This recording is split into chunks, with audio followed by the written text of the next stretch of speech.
SIR এর খসড়া তালিকা প্রকাশ হতেই গড়মিল ছিল সেটা ধরা পড়ল। জীবিত ব্যক্তির নাম মৃতের তালিকায় ঢুকে গেছে। ঠিক এইরকমই একটা ঘটনা এবার সামনে এসেছে। হুগলির ডানকুনির তৃণমূল কাউন্সিলরকে দেখানো হয়েছে মৃত হিসেবে, আর তা নিয়ে সর্বত্র চর্চা চলছে। এই ঘটনার পর নির্বাচন আধিকারিকের ওপর ক্ষোভ উগড়ে দিয়েছেন তৃণমূলের কাউন্সিলর।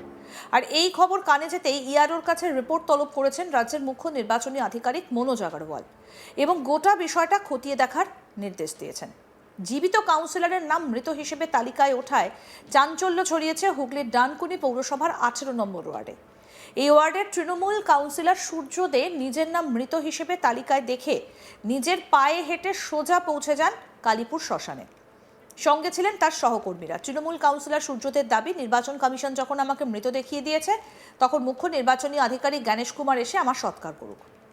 এই ঘটনায় শোরগোল ছড়িয়েছে হুগলির ডানকুনিতে। এই বিষয়ে কাউন্সিলর সূর্যদে বলেন, তিনি হেঁটে হেঁটে কালীপুর শ্মশানে এসেছেন কারণ chief election commissioner officer Gyanesh Kumar তার সৎকার করবেন বলে।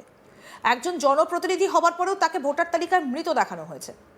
ঠিক কি বলছেন তৃণমূলের কাউন্সিলর সূর্যদে, শুনবো। কালীপুর শ্মশানে এরা আমাকে নিয়ে এসছে, আর আমি নিজেও হেঁটে হেঁটে চলে এসেছি নিজের সৎকারের জন্য। আপনারা বলবেন এই আবার কিরম কথা? কারণ আজকে খসড়া লিস্ট প্রকাশ হয়েছে, সেখানে আমি একজন জনপ্রতিনিধি, আমাকে দেখানো হয়েছে আমি মৃত। আমি তীব্র ধিক্কার জানাচ্ছি মিস্টার গণেশ কুমারকে, যে এইভাবে যদি একজন জনপ্রতিনিধিকে আপনারা মৃত দেখান, তাহলে এরকম লক্ষ লক্ষ মানুষ যারা হয়তো প্রতিবাদ করতে পারবেন না বা যারা হয়তো আমাদের কাছে অবধি পৌঁছতে পারবেন না, তাদের নাম তো আপনারা ইচ্ছাকৃতভাবে বাদ দিয়েছেন। আর এই নিয়েই মমতা বন্দ্যোপাধ্যায়ের লড়াই ছিল, যে লড়াই আছে যে কোনো জেনুইন ভোটারকে ভোটার লিস্ট থেকে বাদ দেওয়া যাবে না। আমি এখন কালীপুর শ্মশানে এসেছি, আমি নির্বাচন কমিশনের যারা আধিকারিক আছে তাদেরকে অনুরোধ করব, আসুন আমাকে এসে কালীপুর শ্মশানে ইলেকট্রিক চুল্লিতে পুড়িয়ে দিন, কারণ আপনারা তো অলরেডি মৃত দেখিয়ে দিয়েছেন। তো এইভাবে তৃণমূল কংগ্রেসকে আটকানো যায় না, মমতা বন্দ্যোপাধ্যায়কে আটকানো যায় না। এই যে টাইমিং আছে, অবজেকশন পিরিয়ড আছে এসআইআরের, আমরা রাস্তায় নেমে কাজ করব। ফর্ম ফিল আপের সময়ও করেছি, এখন আবার করব। শুধু ধিক্কার জানাই নির্বাচন কমিশনকে, যে একজন জনপ্রতিনিধিকে আপনারা মৃত বলে দেখালেন, তাহলে এরকম সাধারণ মানুষকে আপনারা কিভাবে হ্যারাসমেন্ট করছেন বা করবেন এই এসআইআর নিয়ে? আপনি এনমোলেশন ফর্মটা জমা দিয়েছিলেন গণনা ফর্ম? 100% জমা দিয়েছি, 100% জমা দিয়েছি, এবং সেখানে বিএলও নিজে সেটা হাতে নিয়েছেন। এবার কথা হচ্ছে, জমা না দিলে তো নিরুদ্দেশ দেখাতো, জমা দিয়েছি তো, তার জন্যই তো ওরা মৃত দেখাতে সাহস পেয়েছে। কীভাবে দেখিয়েছে আমি I don't know about that, but এটা ধিক্কার জানানো ছাড়া আমার কাছে কোনো উপায় নেই। এই নিয়ে শুরু হয়েছে রাজনৈতিক চাপানোতর। ইতিমধ্যে প্রায় 58 লক্ষ নাম বাদ গিয়েছে ভোটার তালিকা থেকে। কমিশনের খাতায় যারা মৃত, স্থায়ীভাবে স্থানান্তরিত, যাদের খুঁজে পাওয়া যায়নি বা এনুমারেশন পর্বে অনুপস্থিত থেকেছেন, মূলত তাদের নামই আপাতত বাদের তালিকায়। এনুমারেশন পর্বে যারা নিয়ম মেনে অংশ নিয়েছেন তাদের সকলেরই নাম রয়েছে খসড়া তালিকায়। তা সত্ত্বেও হিয়ারিং পর্বে যেতে হবে অনেককেই। আমাদের প্রতিনিধি অনির্বাণ কি প্রতিবেদন তুলে ধরেছেন, আসুন দেখি।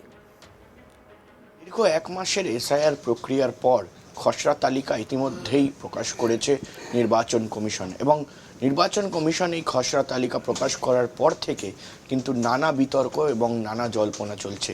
কারণ কোথাও গিয়ে দেখা যাচ্ছে যে বিভিন্ন মানুষের নাম সেখানে নেই, এবং কারোর নাম, যারা জীবিত রয়েছেন তাদের মৃতদের তালিকায় নাম ঢুকে গেছে। আর ঠিক এইরকমই একটা ঘটনা এই মুহূর্তে একেবারে হুগলির ডানকুনি থেকে সামনে আসছে।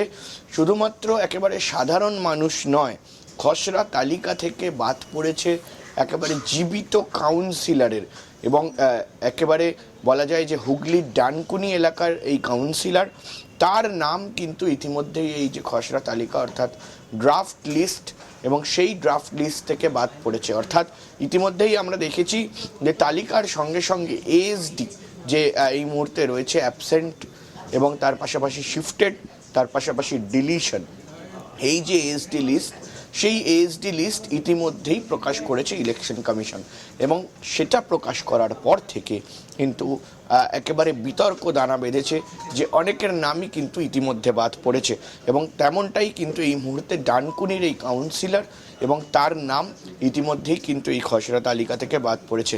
আমরা যা জানি ইতিমধ্যেই কিন্তু একেবারে বলা যায় যে প্রায় কিন্তু 60 লক্ষ অর্থাৎ 58 লাখ নাম কিন্তু ইতিমধ্যেই এই যে ভোটার লিস্ট, এবার যে 7.5 কোটি যে এই মুহূর্তে ভোটার রয়েছে তাদের মধ্যে কিন্তু 58 লক্ষ নাম ইতিমধ্যেই কিন্তু বাদ পড়ে গিয়েছে। এবং তার পাশাপাশি এই মুহূর্তে এই ধরনের বিষয়গুলোও কিন্তু দেখা যাচ্ছে যে কোথাও গিয়ে যারা এই মুহূর্তে দাঁড়িয়ে নাম রয়েছে বা তাদের নাম নিয়ে বিতর্ক তৈরি হয়েছে, জল্পনা তৈরি হয়েছে, তাদের ভোটার তালিকায় নাম থাকার কথা, তারা এনিউমারেশন ফর্ম ফিল আপ করেছেন এবং সেখানে তারা দেখা যাচ্ছে যে তারা জীবিত, কিন্তু এই লিস্টে তাদের নাম এসছে তারা মৃত হিসাবে। ফলে স্পষ্টত বিভিন্ন জায়গায় কিন্তু এই ধরনের গরমিল আমরা দেখতে পাচ্ছি এবং তারই মধ্যে কিন্তু একটি মিটিং হয়েছে এবং একেবারে সিইও পশ্চিমবঙ্গ অর্থাৎ মনোজ আগরওয়াল তিনি কিন্তু তাদের যে অফিসার রয়েছে ডিস্ট্রিক্ট লেভেল অফিসার থেকে শুরু করে কিন্তু বাকি সবার সঙ্গে বৈঠক করে এই মুহূর্তে দাঁড়িয়ে কিন্তু স্পষ্টত জানতে চাওয়া হয়েছে তাদের যে এই যে কাউন্সিলরের নাম ডানকুনির কাউন্সিলরের নাম মৃতর তালিকায় চলে গেল কি করে বা কেন গেল, সেই বিষয়টাও কিন্তু স্পষ্ট করে এই মুহূর্তে জানতে চাওয়া হয়েছে এবং ইআরওকে তলব করা হয়েছে। ইতিমধ্যেই যা খবর পাওয়া যাচ্ছে যে একেবারে মনোজ আগরওয়াল সিইও পশ্চিমবঙ্গ তিনি কিন্তু ইআরওকে তলব করেছেন যে কেন এই নাম বাদ গিয়েছে এটা কিন্তু খতিয়ে দেখতে হবে।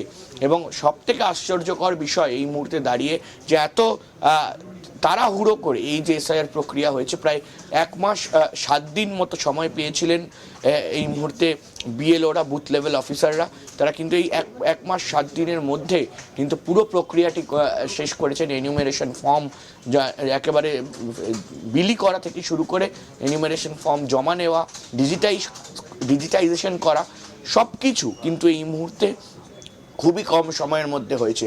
অর্থাৎ এই কম সময়ের মধ্যে কিন্তু বিশেষ কিছু বিষয় সামনে আসছে যে কোথাও গিয়ে কম সময়ের মধ্যে এতগুলো জিনিস একসঙ্গে করার পেছনে কিন্তু বেশ একটা ভুল হওয়ার সম্ভাবনা থাকে। ফলে সে জায়গায় দাঁড়িয়ে এই মুহূর্তে কিন্তু এই যে ভুল, সেখানে দেখা যাচ্ছে যে জনপ্রতিনিধি অর্থাৎ হুগলি ডানকুনির একজন কাউন্সিলর তার নাম বাদ পড়ল এবং শুধুমাত্র বাদ পড়াই নয়, তিনি একেবারে জীবিত থেকে হয়ে গেলেন মৃত।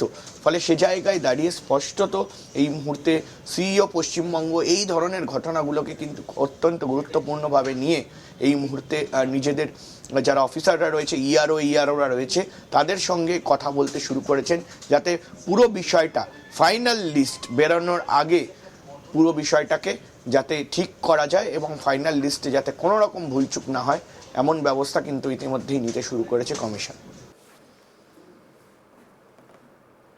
আরও আপডেট পেতে দেখতে থাকুন আজ তাক বাংলা। সাবস্ক্রাইব করুন, নোটিফিকেশন পেতে বেল বাটন অপশন প্রেস করুন।